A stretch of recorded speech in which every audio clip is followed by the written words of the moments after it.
నాగర్ కర్నూలు జిల్లా కల్వకుర్తిలో వీధి కుక్కలు స్వైర విహారం చేస్తున్నాయి. సూఫియాన్ అనే 2 ఏళ్ల చిన్నారిపై సునకాలు దాడి చేసి తీవ్రంగా గాయపరిచాయి. వీధి కుక్కల్ని నియంత్రించాలని అధికారులకు ఫిర్యాదు చేసినా పట్టించుకోవడం లేదని స్థానికులు ఆగ్రహం వ్యక్తం చేస్తున్నారు. సునకాలను అరికట్టాలని డిమాండ్ చేస్తున్నారు.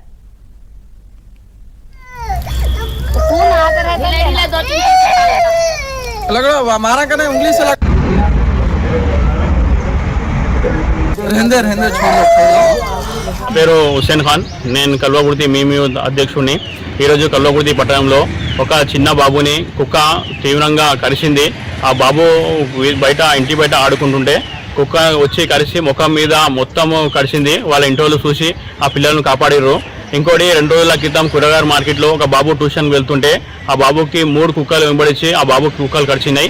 కల్వకుర్తిలో కుక్కలు 150 నుంచి 200 కుక్కలు అయినాయి. ప్రతి వార్డులో కుక్కలు ఉన్నాయి. మున్సిపాల్లో ఉన్న కౌన్సిలర్లు ఈ కుక్కల నుంచి ఎందుకు పట్టించుకోలేరు? మీరు ఓట్లు ఉన్నప్పుడు వచ్చి ప్రతి ఇంటికి ఓట్లు అడుగుతారు. ఇప్పుడు కుక్కలు ప్రతి వార్డులో కుక్కలు ఉన్నాయి. మీరు ఎందుకు దీన్ని స్పందిస్తలేరు? మీరు మీ పిల్లలకు ఇలానే కుక్కలు కరిస్తే మీ బాధ ఎట్లా ఉంటుంది? అందరి పిల్లలను మీ పిల్లలుగా అనుకొని మీరు ప్రతి ఒక్క కౌన్సిలర్ని నేను కోరుతున్నాను. ఈ కుక్కల బాధ నుంచి కల్వకుర్తి పట్టణాన్ని రక్షించాలని కోరుతున్నాము. ఇప్పుడు ఎండాకాలం సెల్లులు వస్తాయి, పిల్లలు బయట ఆడుకుంటారు. వాళ్ళకు కరిచి వాళ్ళ ప్రాణాలు పోయే ప్రమాదం ఉంది.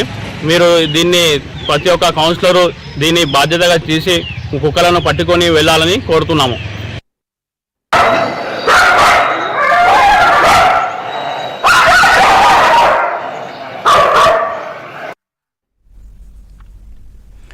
నిన్న SRH CSK మ్యాచ్ లో ఆసక్తికర